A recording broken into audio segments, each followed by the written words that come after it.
Você já parou para pensar por que Deus, ao instruir Moisés sobre o tabernáculo, dedicou tanto detalhe a um único objeto, a menorá? Por que esse candelabro de ouro não podia ter emendas? Por que exatamente 7 lâmpadas? E o que aquela luz contínua, que jamais se apagava, realmente representava no lugar mais santo da terra? Prepare seu coração, porque o que você está prestes a descobrir vai muito além de um simples objeto religioso. E menorá guarda segredos que conectam o céu e a terra, o divino e o humano, a criação e a redenção. E quando entendermos seu verdadeiro significado, nossa fé nunca mais será a mesma. Imagine Moisés no Monte Sinai, envolto pela glória de Deus.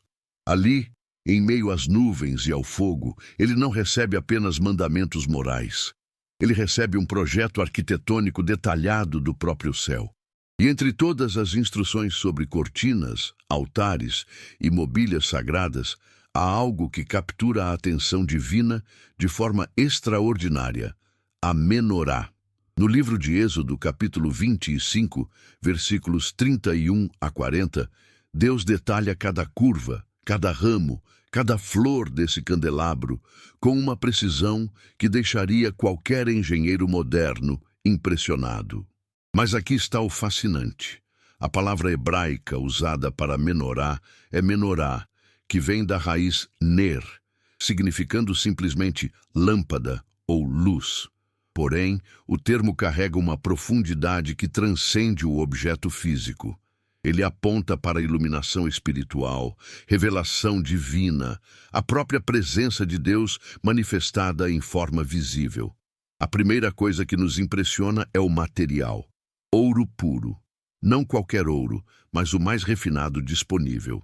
Historiadores e arqueólogos explicam que o processo de purificação do ouro na antiguidade era extremamente trabalhoso.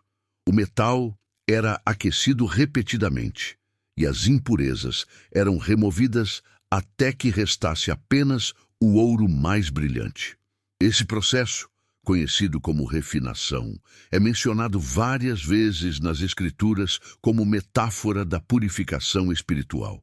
Mas o que torna a menorá ainda mais extraordinária é que ela não podia ser fundida em moldes separados e depois montada. As instruções divinas eram claras. Ela deveria ser feita de uma única peça de ouro martelado, um talento inteiro de ouro, que equivale a aproximadamente 35 quilogramas, deveria ser transformado em uma obra-prima através apenas de martelos e cinzéis. Engenheiros metalúrgicos modernos explicam que trabalhar ouro puro dessa forma requer habilidade extraordinária. O ouro, embora maleável, pode rachar se não for trabalhado com precisão exata. Cada golpe do martelo precisa ser calculado, cada curva precisa ser perfeita. E aqui está a revelação espiritual profunda.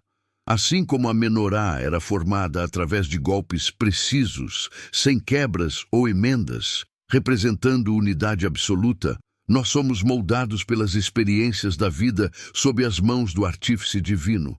Cada desafio, cada dor, cada momento de pressão não é para nos destruir, mas para nos moldar em vasos únicos, sem divisões internas, íntegros e completos na presença de Deus. A estrutura da menorá era fascinante, um eixo central, do qual saíam 6 ramos, 3 de cada lado, totalizando 7 lâmpadas. E aqui entramos em um dos números mais sagrados das Escrituras, o 7. Na cultura hebraica antiga, o número 7 representava completude, perfeição divina. Antropólogos culturais revelam que desde tempos imemoriais, civilizações do Oriente Próximo viam o 7 como número cósmico, 7 dias da criação, 7 planetas visíveis, 7 notas musicais. Mas para Israel, o 7 tinha significado ainda mais profundo.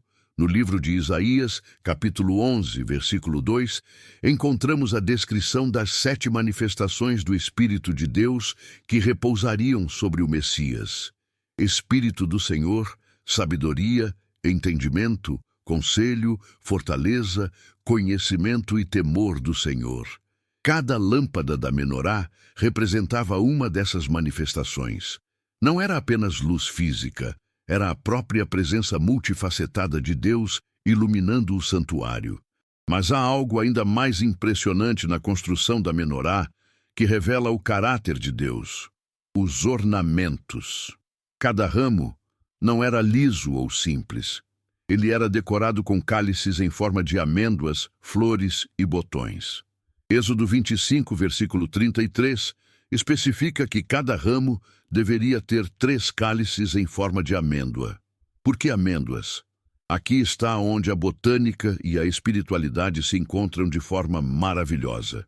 A amendoeira é a primeira árvore a florescer na primavera em Israel, geralmente ainda em janeiro, quando o inverno mal acabou. Em hebraico, a amendoeira é chamada shaked, que vem da raiz shakad, significando vigiar ou estar alerta. A amendoeira é a árvore vigilante, a primeira a acordar, a primeira a anunciar que a vida está voltando após o frio da morte. Arqueólogos que estudam a flora da região confirmam que a amendoeira sempre teve significado especial para os povos antigos. Suas flores brancas e rosadas aparecendo em meio ao cinza do inverno eram vistas como milagre, e para Israel ela se tornou símbolo de ressurreição, de vida vencendo a morte, de esperança brotando da desolação. Lembra da vara de Arão que floresceu? Números 17 registra que entre 12 varas secas, apenas a de Arão, da tribo de Levi, brotou, floresceu e produziu amêndoas maduras em uma única noite. Esse milagre não foi coincidência. Foi Deus declarando que a vida divina, a autoridade sacerdotal, a capacidade de mediar entre Deus e os homens, vinha somente dele. E a menorá, com suas amêndoas esculpidas, era um lembrete permanente.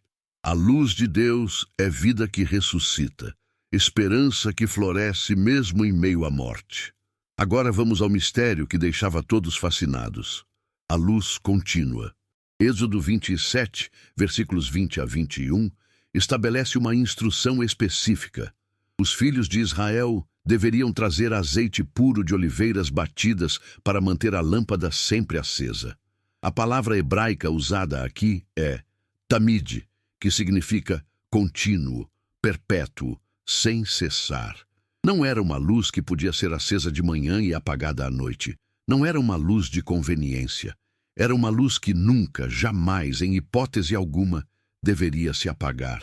Mesmo quando o tabernáculo estava em movimento, quando o povo marchava pelo deserto, essa luz era preservada. Historiadores do judaísmo antigo explicam que havia um sistema elaborado para garantir que durante o transporte a chama fosse protegida e mantida acesa. Mas o que essa luz contínua representava? Aqui está a revelação que atravessa milênios e continua transformando vidas. Ela era a presença constante, imutável e eterna de Deus no meio do seu povo. Em um mundo onde tudo muda, onde impérios surgem e caem, onde pessoas nascem e morrem, onde prosperidade vira crise e alegria vira tristeza, havia uma coisa que permanecia: a luz de Deus. Aquela chama pequena no santo lugar era uma declaração teológica poderosa. Eu nunca deixarei você, eu nunca abandonarei você. Minha luz continuará brilhando, mesmo quando tudo ao seu redor estiver em escuridão. E havia algo profundamente simbólico sobre o óleo usado. Não era qualquer óleo. Êxodo especifica azeite puro de oliveiras batidas. A palavra hebraica katit significa esmagado ou moído. O melhor azeite não vinha da primeira prensagem leve, mas das azeitonas completamente esmagadas. Agricultores que estudam métodos antigos de extração explicam que o processo era doloroso para a azeitona. Ela tinha que ser quebrada, prensada, esmagada, até que cada gota de óleo fosse extraída. E aqui está a verdade espiritual penetrante. a luz mais pura, a unção mais poderosa, o testemunho mais brilhante vem das experiências de esmagamento, quando somos prensados pela dor, quebrados pela perda, esmagados pelas circunstâncias. É exatamente ali que o óleo da presença de Deus é extraído de nossa vida. É no sofrimento que nossa luz se torna mais pura, mais brilhante, mais capaz de iluminar outros. O posicionamento da menorá dentro do tabernáculo também revela verdades fascinantes. Ela ficava no santo lugar, do lado sul, exatamente oposta à mesa dos pães da proposição, que ficava no lado norte. Especialistas em arquitetura sagrada explicam que nada no tabernáculo era aleatório. Cada objeto, cada posição, cada medida tinha significado. A mesa dos pães representava provisão material, sustento físico. A menorá representava iluminação espiritual, revelação divina. Juntas, elas declaravam: Deus supre tanto o corpo quanto o espírito. Entre elas, no centro, estava o altar do incenso, representando oração e adoração. A mensagem era clara. Quando vivemos equilibrados entre provisão material e iluminação espiritual, unidos pela adoração, estamos no caminho certo para a presença manifesta de Deus no Santo dos Santos. Geograficamente, o tabernáculo era montado de forma que sua entrada ficasse voltada para o leste. Isso significa que a luz do sol nascente entrava pela manhã. Mas à medida que o dia avançava, o interior ficava progressivamente mais escuro. A única luz constante era a menorá. Arqueólogos que estudaram réplicas do tabernáculo explicam que seu design criava uma jornada de luz decrescente, do pátio externo brilhante para o santo lugar moderadamente iluminado pela menorá, até o Santo dos Santos em completa escuridão, exceto pela glória Shequina de Deus. Era uma jornada espiritual. Quanto mais perto de Deus, menos dependemos de luz natural e mais dependemos da luz divina. E aqui entramos em mistérios ainda mais profundos. Tradições judaicas antigas preservadas em textos como o Talmud e a Mishnah falam de fenômenos sobrenaturais associados à menorá. Uma dessas tradições conta que durante o período do primeiro templo, a lâmpada central da menorá, chamada de Ner Ma'arav ou lâmpada ocidental, nunca se apagava naturalmente. Mesmo usando a mesma quantidade de óleo que as outras, ela queimava por mais tempo, servindo de fonte para reacender as demais. Historiadores debatem se isso era literal ou simbólico, mas o significado permanece. Havia algo miraculoso na luz de Deus que transcendia explicações naturais. A conexão entre a menorá e o Espírito Santo se torna ainda mais evidente quando examinamos o Novo Testamento. No livro de Apocalipse, capítulo 1, versículos 12 a 20, João tem uma visão de 7 candelabros de ouro, e Jesus caminha entre eles.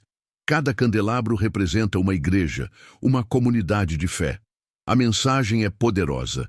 Assim como a menorá iluminava o tabernáculo, as igrejas devem iluminar o mundo, e Jesus não está distante. Ele caminha entre nós, cuidando de nossas chamas, certificando-se de que não se apaguem. A imagem é de intimidade, de cuidado pastoral, de atenção divina a cada luz individual. Estudiosos da cabala judaica e do misticismo cristão veem na menorá um mapa do universo espiritual. O eixo central representa o caminho direto para Deus, o equilíbrio perfeito. Os 6 ramos laterais representam os diversos aspectos da criação, as múltiplas manifestações da glória divina. Alguns veem paralelos com a árvore da vida cabalística, onde cada ramo corresponde a uma sefirá, um atributo divino. Embora devamos ser cautelosos com interpretações místicas, há uma verdade inegável. A menorá aponta para a complexidade e a unidade simultâneas de Deus. Ele é um, mas se manifesta de múltiplas formas. Ele é simples, mas infinitamente rico. Ele é luz, mas luz que contém todos os espectros. Há também interpretações fascinantes sobre a menorá, como representação do corpo humano e da consciência espiritual. Alguns estudiosos veem paralelos entre as 7 lâmpadas e os 7 centros de consciência no ser humano. A lâmpada central representaria o espírito conectado diretamente a Deus, enquanto as 6 laterais representariam as diversas faculdades da alma: intelecto, emoção, vontade, criatividade, discernimento e força vital. Embora essa interpretação não seja universalmente aceita, ela aponta para uma verdade bíblica fundamental: somos templos do Espírito Santo. A mesma luz que brilhava na menorá deve brilhar em nós. Paulo escreve aos Coríntios, capítulo 3, versículo 16. Não sabeis que sois santuário de Deus e que o Espírito de Deus habita em vós? A história da menorá, após a destruição do templo, é envolta em mistério e fascínio. Quando os romanos destruíram o segundo templo em 70 da Era Comum, eles saquearam todos os tesouros sagrados, incluindo a menorá. O Arco de Tito em Roma, construído para celebrar a vitória, tem um relevo famoso mostrando soldados romanos carregando a menorá em triunfo. Arqueólogos confirmam que essa imagem é uma das representações mais antigas e precisas da menorá que possuímos. Mas o que aconteceu com a menorá depois disso permanece um mistério. Algumas tradições dizem que ela foi derretida. Outras afirmam que está escondida em algum lugar do Vaticano. Há quem acredite que antes da destruição final, sacerdotes fiéis a esconderam em algum lugar secreto de Jerusalém, esperando o dia da restauração. Mas aqui está a verdade profunda que transcende o paradeiro físico da menorá. Seu significado nunca foi perdido. Jesus declarou em João capítulo 8, versículo 12: Eu sou a luz do mundo. Quem me segue não andará nas trevas, mas terá a luz da vida. A menorá apontava para ele. Toda aquela simbologia de luz contínua, de amêndoas que florescem, de 7 manifestações do Espírito, de óleo puro extraído através de esmagamento, tudo isso encontrou cumprimento perfeito em Cristo. Ele é a amendoeira que floresceu da morte para a vida. Ele é o ouro puro sem emendas, perfeitamente santo. Ele é o azeite que mantém nossa luz acesa. Ele é as 7 manifestações do Espírito em plenitude absoluta. E no dia de Pentecostes, quando línguas de fogo pousaram sobre os discípulos, a menorá encontrou nova expressão. Não mais confinada a um candelabro de ouro em um templo de pedra, mas acesa em corações humanos, em templos vivos, em pessoas comuns transformadas em portadores da luz divina. Atos capítulo 2 registra que eles foram cheios do Espírito Santo e começaram a falar em outras línguas. A luz que antes iluminava apenas o santo lugar, agora iluminaria o mundo inteiro. Cada crente se tornou uma lâmpada da menorá cósmica de Deus. Há uma beleza profunda em entender que somos chamados para ser luzes neste mundo, mas não luzes autossuficientes. A menorá não produzia luz por si mesma, ela dependia totalmente do óleo fornecido pelos sacerdotes. Da mesma forma, não podemos brilhar por esforço próprio, por força de vontade, por disciplina moral. Precisamos diariamente ser enchidos do azeite do Espírito Santo. Quando tentamos brilhar sem esse óleo, produzimos apenas fumaça. Muito barulho, pouca luz, nenhuma glória para Deus. Mas quando somos constantemente abastecidos pela presença divina, nossa luz é pura, clara, constante e transformadora. Pense na instrução de que a luz nunca deveria se apagar.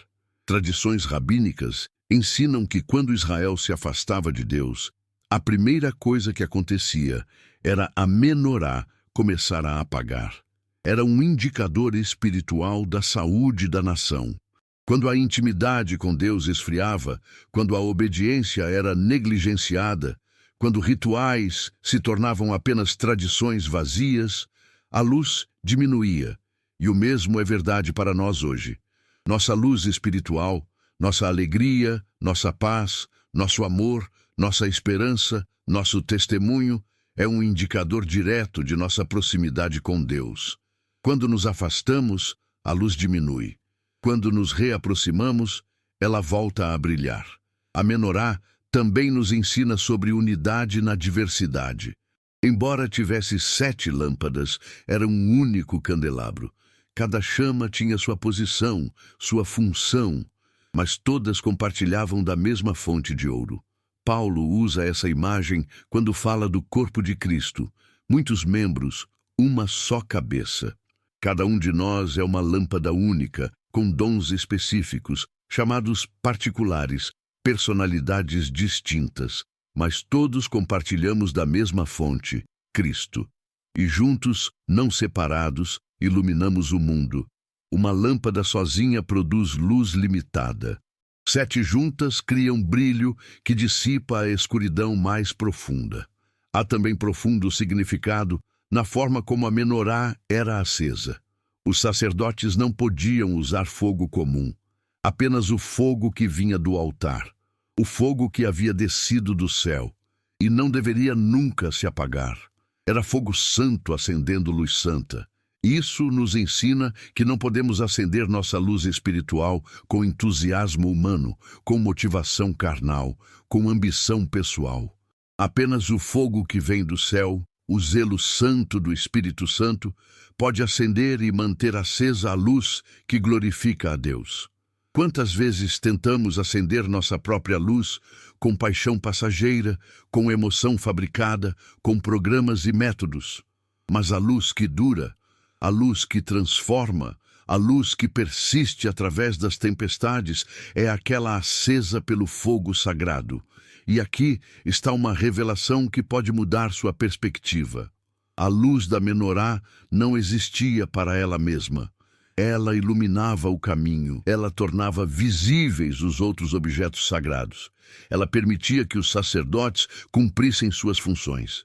Nossa luz espiritual tem o mesmo propósito. Não brilhamos para chamar atenção para nós mesmos, para construir plataformas pessoais, para ganhar seguidores ou admiração. Brilhamos para que outros vejam o caminho para Deus. Brilhamos para tornar Cristo visível. Brilhamos para que os perdidos encontrem direção. Jesus disse em Mateus capítulo 5, versículo 16: Assim brilhe vossa luz diante dos homens, para que vejam as vossas boas obras e glorifiquem a vosso Pai que está nos céus. A glória vai para Deus, não para a lâmpada. Agora, deixe-me compartilhar algo que pode ser profundamente consolador. A menorá continuava brilhando mesmo quando tudo ao redor estava em caos. Durante as rebeliões, durante os exílios, durante as invasões, durante as crises nacionais, aquela luz permanecia. Era um ponto fixo em um mundo em turbulência. E isso é exatamente o que Deus promete ser para você. Não importa quão caótica sua vida esteja agora. Não importa quantas tempestades estejam rugindo. Não importa quantas promessas foram quebradas, quantos sonhos morreram, quantas decepções você enfrentou. A luz de Deus em você, se você permitir que Ele a mantenha acesa, não se apagará. Ela brilhará através da dor, através da perda, através da confusão. Ela será seu ponto fixo, sua constante, sua âncora. Há um detalhe técnico que revela profunda verdade espiritual. A menorá era feita de forma que todas as 6 lâmpadas laterais ficassem ligeiramente inclinadas em direção à lâmpada central. Especialistas em design antigo explicam que isso criava um foco de luz, uma concentração de brilho no centro. Espiritualmente, isso nos ensina que todas as nossas expressões de fé, todos os nossos dons, todas as nossas atividades devem estar orientadas para Cristo, o centro. Quando cada parte de nossa vida, Trabalho, família, ministério, finanças, relacionamentos, está inclinada em direção a Jesus, a uma intensificação da luz, uma concentração da glória, um brilho que não pode ser ignorado. A destruição da menorá física foi tragédia, mas também profecia cumprida. Jesus predisse que o templo seria destruído, que não ficaria pedra sobre pedra. E aconteceu exatamente como ele disse. Mas naquele mesmo discurso, ele prometeu que reconstruiria o templo em 3 dias, falando de seu próprio corpo. A menorá física foi perdida, mas a luz do mundo ressuscitou. O candelabro de ouro foi roubado, mas a luz verdadeira que ilumina todo homem permanece. E essa luz agora habita em nós através do Espírito Santo. Somos a menorá de Deus na terra hoje. Cada crente é uma lâmpada, cada igreja local é um candelabro, e juntos iluminamos este mundo escuro com a glória de Cristo. Quando olhamos para todas essas camadas de significado, a construção sem emendas representando integridade, o ouro puro representando santidade, as 7 lâmpadas representando plenitude do Espírito, as amêndoas representando ressurreição, o óleo esmagado representando sofrimento que produz unção, a luz contínua representando presença constante de Deus, vemos que a menorá não era apenas objeto religioso. Era teologia visual. Era evangelho em ouro. Era a história da redenção contada em luz e sombra. E agora, deixe-me fazer uma pergunta que deve ficar ecoando em seu coração. Sua luz está brilhando? Você tem permitido que o Espírito Santo reabasteça seu óleo diariamente? Ou sua chama está fraca, piscando, prestes a se apagar? Porque aqui está a promessa maravilhosa. Não importa quanto tempo sua luz tenha estado apagada, não importa quão frio seu coração tenha ficado, Deus pode reacender sua chama. Ele é especialista em trazer fogo do céu. Ele é mestre em transformar cinzas em beleza. Se você está disposto a trazer o óleo, sua rendição, sua obediência, sua disponibilidade, ele trará o fogo. A menorá nos ensina que a presença de Deus não é evento ocasional, não é experiência esporádica, não é emoção passageira, é luz contínua, é relacionamento permanente, é intimidade que não acaba. E essa é a diferença entre religião e vida em Cristo. Religião é acender velas ocasionalmente em rituais programados. Vida em Cristo é ser vaso através do qual a luz de Deus brilha constantemente, ininterruptamente, transformadoramente. Neste momento, enquanto você reflete sobre tudo isso, saiba que o mesmo Deus que instruiu Moisés com detalhes precisos sobre a menorá tem instruções específicas para a sua vida. Ele não é Deus genérico com planos vagos. Ele é Deus de detalhes, de especificidades, de cuidado personalizado. As amêndoas esculpidas na menorá te lembram, mesmo quando você se sente seco, morto, sem esperança, Deus pode fazer brotar vida. A vara de Arão floresceu da noite para o dia. Sua situação pode mudar radicalmente quando o poder de ressurreição de Deus tocar sua vida. E ao final desta jornada pela história, pela arqueologia, pela teologia e pelo mistério da menorá, quero deixar você com mensagem de paz e esperança em nome do Senhor Jesus Cristo, para a glória de Deus Pai. A luz que brilhava no tabernáculo há mais de 3.000 anos não se apagou. Ela encontrou morada em Cristo e através dele, em você. Você é portador da luz divina. Você é candelabro de ouro nas mãos do grande sacerdote. E não importa quão escura seja a noite, sua luz fará diferença. Não porque você é especial por si mesmo, mas porque a luz que brilha através de você é o próprio Espírito do Deus vivo. Que a paz de Cristo, que excede todo entendimento, guarde seu coração e sua mente. Que a esperança do Evangelho encha sua alma de alegria indescritível, que você compreenda como nunca antes que foi chamado não para produzir luz, mas para ser vaso através do qual a luz eterna de Deus brilha para o mundo. E assim como a menorá testemunhava da presença contínua de Deus no tabernáculo, que sua vida testemunhe da presença permanente de Cristo em você. Amém e amém.